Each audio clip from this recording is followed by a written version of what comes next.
그런즉 너희가 먹든지 마시든지 무엇을 하든지 다 하나님의 영광을 위하여 하라.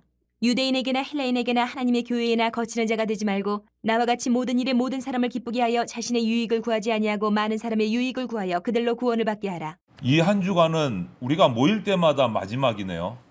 2022년 마지막 수요일 예배를 오늘 우리가 함께 또 드립니다. 다음 주에 수요 예배에 우리가 같이 또 모이면 그때는 한 해가 지나서 23년 수요일 모이게 됩니다. 그래서 마지막 예배 또 수요 예배 함께 할 수 있어서 감사를 드리고, 오늘 말씀 제목은 승리의 생활 이렇게 정해봤습니다. 우리 그리스도인들은 하나님의 택함을 받은 사람들이고 또 그렇게 택함 받아서 구별되게 부름을 받은 사람들이 바로 그리스도인입니다. 그리고 하나님의 자녀가 되었고 하나님의 거룩한 가족이 됐습니다. 그런데 거기서 끝나면 안 된다라는 거예요. 그리스도인의 생활이 여기에서 끝나. 부름받았다, 택함받았다, 구원받았다, 하나님의 자녀가 됐다, 끝! 쉬면 안 된다라는 거예요. 그러면 여기서 그럼 무엇을 해야 될까? 우리가 어떻게 살아야 될까? 우리를 구원하셔서 축복받는 자 되게 하신 그 하나님의 사랑, 아름다운 덕을 나타내는 삶이 그 다음에 우리 가운데 나와야 된다. 내가 하나님께로부터 택함 받았습니다. 구원 받았습니다. 하나님의 자녀 되었습니다. 그 다음은 계속 들어오는 게 아니고 이제 내보내는 게 있어야 돼요. 하나님께 받은 그 사랑을, 그 아름다움을 다른 사람들에게 흘려보내야 된다. 하나님의 자비로움, 하나님의 사랑, 이런 것들을 주변 이웃들에게, 가족들에게 보여야 된다. 그게 우리의 사명이에요. 임무예요. 우리에게 주신. 우리 요즘 새벽에 계속 요한 1서, 오늘 이제 요한 2서 묵상을 큐티책 따라 들어갔는데, 요한 1서에 주신 명령 계명이 뭐예요? 서로 사랑하라. 주 안에서 계속 보내야 된다. 흘려 보내야 된다. 그래서 우리 그리스도인들, 저나 여러분들은 내게 주어진 몫보다 더 많은 것들을 하려고 우리는 애를 써야 돼요. 애를 써야 돼요. 그리고 교회에 왔을 때뿐만 아니고 각자의 일터에서, 각자의 삶의 현장에서 하나님의 사랑이 증거돼야 돼요, 여러분. 그것이 우리에게 주신 사명이에요. 그렇게 될 때 오늘 설교 제목으로 제가 정한 것처럼 우리의 삶 전체가 승리하는 삶, 승리하는 생활이 된다. 그럼 어떻게 하는 게 승리하는 생활인가? 첫 번째, 오늘 본문 말씀을 통해서 볼 수 있는 것은 하나님의 영광을 위해서 살라. 그게 승리하는 첫 번째, 하나님의 영광을 위하여. 우리 그리스도인은 예수님의 말씀과 성령으로 거듭난 자들입니다. 베드로전서 1장 말씀처럼. 그렇기 때문에 우리는 주님 안에 거해야 하고, 주님 안에서 성장해야 하고, 주님의 영광을 드러나는 활동을 해야 돼요. 그러기 위해서 첫 번째 할 게 뭐냐? 죄를 버려야 돼요. 죄를 버려야 돼요. 어떤 죄? 마음의 죄를 버려야 돼요. 남을 해치려는 마음, 남을 밟고 내가 올라서서 그 사람이 상처가 되는 그런 것들 버려야 된다. 거룩하게 구별된 성도의 삶을 살아야 돼요. 악은 모양이라도 버리라고 했듯이 그렇게 살아야 돼요. 선을 따라 선을 행하면서 살아야 돼요. 그것이 하나님의 영광을 드러내는 삶이다. 그리고 또 어떤 죄를 버리냐? 마음의 악 당연히 버려야 되고, 행위의 악도 버려야 된다. 행위가 온전해져야 된다는 거죠. 성경을 우리가 읽어보면 마음의 악뿐만 아니라 이 삶의 행동에서의 악도 버려야 된다는 거 계속 말씀해 주세요. 시기나 질투나 외식이나 거짓이나 이런 것들 버리라. 믿는 자는 진실해야 되고, 알곡이어야 하고, 타인들과 더불어서 그들에게 온유함으로 대해서 행복을 끼치고 평안을 끼치고, 그것이 우리의 삶의 모습이 돼야 된다. 행동부터. 그렇게 하려고 우리는 노력해야 됩니다. 과거에 좋지 못했던, 내가 예수님을 만나기 전에 좋지 못하게 행했던 그런 좋지 않은 습관들 십자가에 못 박아버리고 예수님 만나고 변화된 모습으로 주님의 영광을 드러내는 삶을 살아야 된다. 하나님의 영광을 위하여. 그것이 승리하는 삶의 첫 번째 행할 것이다. 그런데 세상의 교회들은 아직까지 완전하지 못하기 때문에 교회 공동체 안팎에서 보면 종종 서로 악담하고 뭐 이렇게 중상하는 일들이 종종 있어요. 더러 마음이 아프죠. 마음이 아프죠. 남의 약점만 찾아서 어떻게 하든 그 사람의 잘하는 부분은 볼 생각도 하지 않고 어떻게 하든 약점만 찾아서 공격을 해보려고, 이런 모습들 우리 떨어버려야 돼. 털어버려야 돼. 그래야만 성도로서 무엇을 하든지 하나님께 영광 돌릴 수 있는 거예요. 이런 것들이 내게서 제거되어야 입든지 뭐 먹든지 마시든지 무엇을 하든지 주님의 영광을 드러내는 삶을 살 수가 있게 되는 거예요. 그리고 일반적으로 지금 요즘 이렇게 시대가 이렇게 지나가면서 더 강해지는 안타까운 모습들이 뭐냐면, 우리 그리스도인들이 교회에서만 충실해요. 밖으로 나가면, 그러니까 쉽게 말하면 주일만 충실해요. 월요일부터 토요일까지는 그리스도인 같지가 않아. 주일에 교회 오면 그리스도인 자세가 나와. 이거는 바람직하지 않은 거예요. 하나님의 영광을 나타내는 것은 교회에서만 나타내는 게 아니다라는 거예요. 모든 분야에서, 모든 자리에서 하나님의 영광을 나타내야 돼요, 여러분. 문학하는 사람, 문학하는 사람, 음악하는 사람은 음악으로, 사업하는 사람은 사업으로, 정치하는 사람은 정치하는 사람으로, 정치에서, 공무원은 그가 하는 그 공무 가운데서, 학생은 학생의 자리에서 하나님의 영광을 드러내야 된다. 모든 교회에서 뿐만 아니라 내 일상의 모든 삶 속에서 어떻게 하면 하나님의 영광을 드러낼 수 있을까? 그것은 내 마음과 내 몸에 있는 여러 가지 허물과 죄를 제거하는 것부터 시작됩니다. 그것이 승리하는 삶의 생활의 첫걸음이에요. 두 번째는 오늘 말씀에도 있듯이 거치는 자가 되지 말아야 돼요. 거치는 자. 32절에 유대인에게나 헬라인에게나 하나님의 교회에나 거치는 자가 되지 말고, 이렇게 돼 있어요. 우리 본문 31절에는 무엇을 하든지 하나님의 영광을 위하여 하라. 두 번째 32절에 하나님의 교회에서나 헬라인에게나 유대인에게나, 이거는 모든 다예요. 교회에서만 번쩍번쩍이 아니고 헬라인은 이방인이란 말이에요. 사회생활 중에서도 거치는 자가 되지 말라. 이 거치는 자라는 말이 무슨 뜻일까요? 우리 그리스도인은 예수님의 삶의 모습을 보면 섬기는 자예요. 먼저 섬기는 자, 먼저 봉사하는 자다라는 거예요. 예수님이 그런 모범들을 이 땅에 오셔서 계속 보여주고 가셨잖아요. 섬김의 표본이시잖아요. 그것을 따라가야 된다는 거예요. 영광스러운 봉사인 거예요. 예수님을 닮아가는 거니까. 성도는 세상에서 주님의 뜻을 전달하는 의미에서 보면, 우리가 전도하잖아요. 복음도 전하고 이렇게 하는 것으로 보면 우리는 선지자 같은 역할도 있어요. 그리스도인은. 또 세상 사람들이 짓는 죄를 위해서 세상의 악함을 올려드리고, 우리가 또 막 금요일도 기도하고 개인적으로도 기도하시고 세상 죄 때문에, 어두운 것 때문에 막 기도하시잖아요. 그런 걸 보면 제사장과도 같은 직분이 우리 그리스도인들에게 있어요. 하나님 앞에 중재하는 역할. 또 우리의 모습을 보면 미래에 오실 그 예수님과 함께 왕노릇한다. 우리가 예수님과 함께 예수님 재림하시면 왕노릇한다. 거기에서 보면 우리는 왕 같은 또 직분을 가지고 있는 것이 우리 성도들이기도 해요.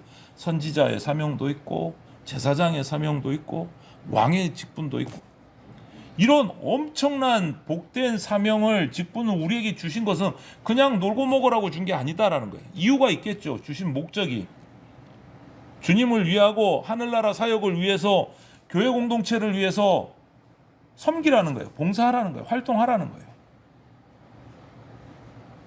이 세상에 대한 하나님의 나팔수로, 나팔이 돼서 하나님의 청지기로, 하나님의 말씀의 통로로 움직이라는 거예요. 봉사하라는 겁니다. 그런데 여기서 우리가 한 가지 명심할 것은 거치는 자가 되지 말라. 이것을 새겨야 돼요.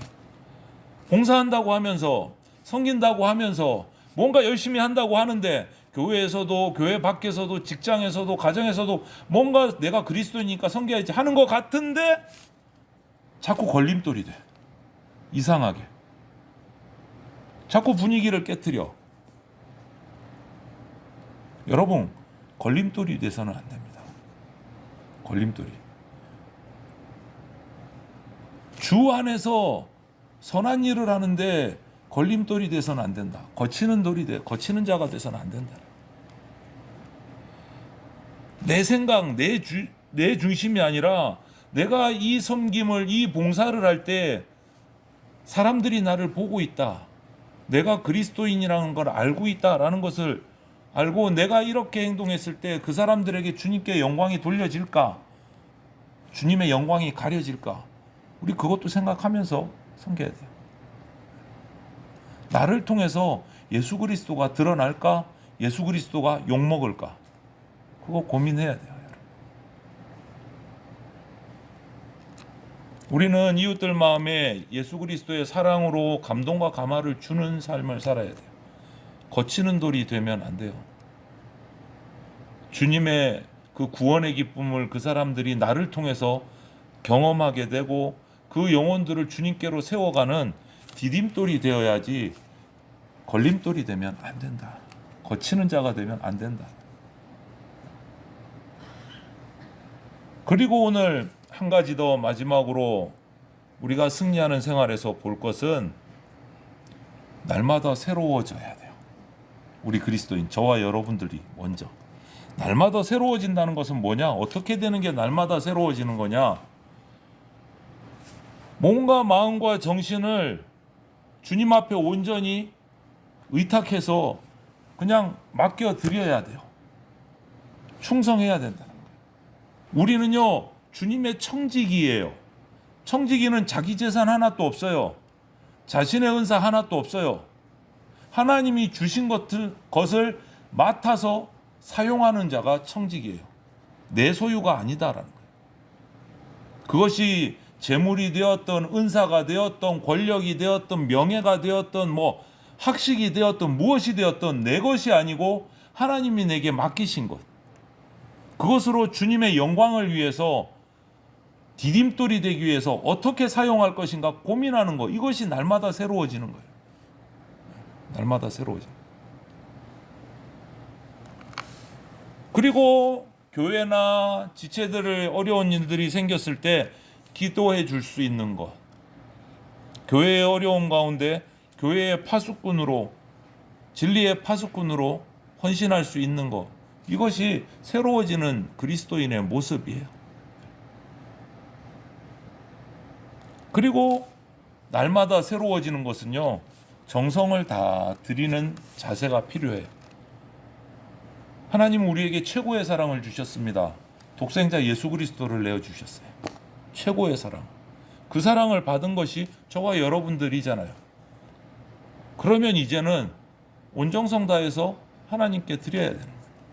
섬겨야 돼요.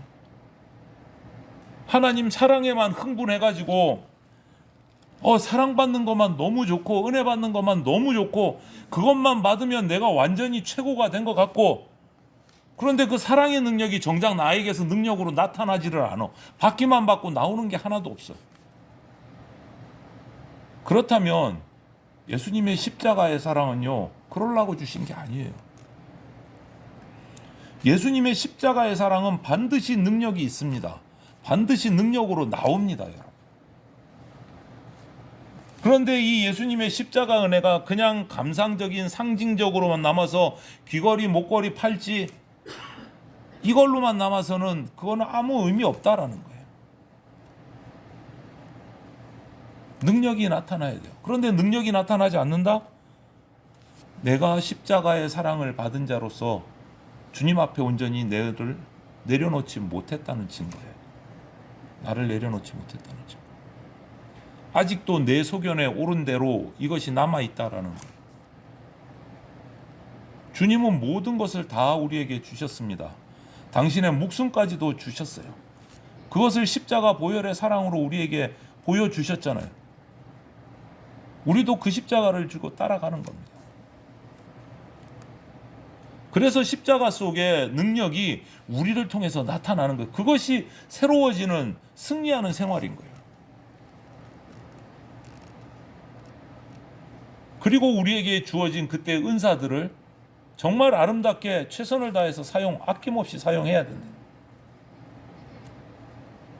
정말 다양한 은사들이 있잖아요. 생각지도 못한 정말 기가 막힌 은사들을 주셨는데 그것을 품고 있으면 안 되고 사용해야 된다. 영광이 드러나도록 사람들이 하나님을 만날 수 있도록 그 은사를 통해서 사용해야 된다. 그리고 상대방의 악한 일보다는 좋은 면들을 보면서 보복할 일 꿈꾸지 말고 여러분, 심판은 하나님께 맡겨야 됩니다. 우리는 심판자가 아닙니다. 심판은 하나님이 하십니다. 내가 심판하려고 하면 공동체가 깨져요. 분열이 일어나요. 우리는 심판자가 아니고요. 우리는 섬기는 자이고 사랑하는 자입니다. 내가 손해본 것을 내가 메꾸어서는 안 돼요. 하나님이 메꾸어 줄 수 있는 것을 메꾸어 주신다는 것을 확신하고 하나님께 맡겨야 돼요. 그것이 새로워진 승리하는 그리스도인의 모습이에요. 승리하는 그리스도인의 모습. 우리는 하나님의 은혜, 하나님의 인자하심 믿습니다. 믿습니까, 여러분? 예. 그런데 그 은혜, 그 인자하심에 방심해서는 안 돼요. 방종해서도 안 돼요. 까불면 안 된다라는 거예요. 죄 지었으니까 뭐 잘못했습니다 그러면 또 용서해 주실 건데 뭐 룰루랄라, 이거는 정말 교만하고 방종한 거예요. 하나님이 은혜 내려주실 때, 하나님이 사랑을 베풀어 주시고 인자하심을, 자비를 베풀어 주실 때 우리는 그 가운데서 더 성장하려고 노력해야 돼요. 주님께로 더 가까이 가려고 한 걸음 한 걸음 내딛고 나가야 돼요. 그래서 내가 은혜 받을 만한 자녀입니다. 하나님, 내가 하나님의 사랑을 정말 잘 알고 조금이라도 어떻게 보답해 보려고 발버둥 치는 자녀입니다. 이 모습을 하나님 앞에 보여야 돼요. 그게 우리 삶이 승리하는 거예요. 주님의 사랑이 그러면 우리 가운데 나타나요. 풍겨나요. 말씀을 따라 살아가는 거니까. 여러분, 우리는 빛과 소금의 직분을 감당하는 주님의 청지기의 삶을 정말 잘 살아내야 됩니다. 하나님이 나에게, 저와 여러분들에게 맡기신 것이 무엇이 있는가 묵상하십시오. 그것이 뭐 눈에 보이는 무엇이든지 아니면 은사와 같이 보이지 않지만 어떤 달란트이든지 주님께서 내게 맡기신 것, 작은 것이든 큰 것이든 그것을 깨닫고 사용해야 돼요. 사용해야 돼요. 묵상하십시오. 나는 받은 거 하나도 없는데 결코 그렇지 않습니다. 주님께서는 이 어두운 세상에서 당신의 영원한 승리를 이 땅에 가져오기 위해서 택해서 부른 저와 여러분들 그리스도인들, 성도인 우리들의 헌신을 요구하고 계시고 기다리고 계시요. 그 하나님의 요청에 반응해야 됩니다. 예라고 반응해야 됩니다. 예. 그때 우리의 삶은 승리하는 삶이 됩니다. 하나님이 더 부어주시니까. 한 해가 마지막 가는 주가 아닙니다. 마지막 수요일 저녁 예배이기도 하고요. 그래서 지난 한 해 앞에서 우리 성집사님 대표기도 해주신 것처럼 이 지난 22년 한 해 돌아온 날들을 이렇게 돌아보면서 내가 하나님과 함께 승리하는 삶을 살았나 한번 이렇게 묵상해 보시면 좋겠고, 그리고 부족한 부분들이 발견될 거예요. 우리가 완벽하지 않으니까. 부족한 부분들을 발견되면 그런 것들을 하나님 앞에 고백하면서 날마다 깨어서, 어두운 세상에서 영적으로 깨어서 또 새해를 맞이하면서 주님의 청지기로 내가 좀 더 열정적으로 충성되게 일할 것을 주님 앞에 결단하고 고백하면서 주님, 내게 더 부족한 것들 채울 수 있는 능력도 주시고 은사도 주시고, 이렇게 기도하면서 또 한 해를 마무리하고 또 새해를 준비하는 이 마지막 한 주간이 되면 좋겠습니다. 지나간 한 해 동안 주신 축복에 복귀에 감사를 드리고 또 새해를 맞이하면서 우리가 믿음으로 승리하는 그러한 성도의 삶을 살아갈 수 있기를 주님의 이름으로 축원을 드립니다. 아멘.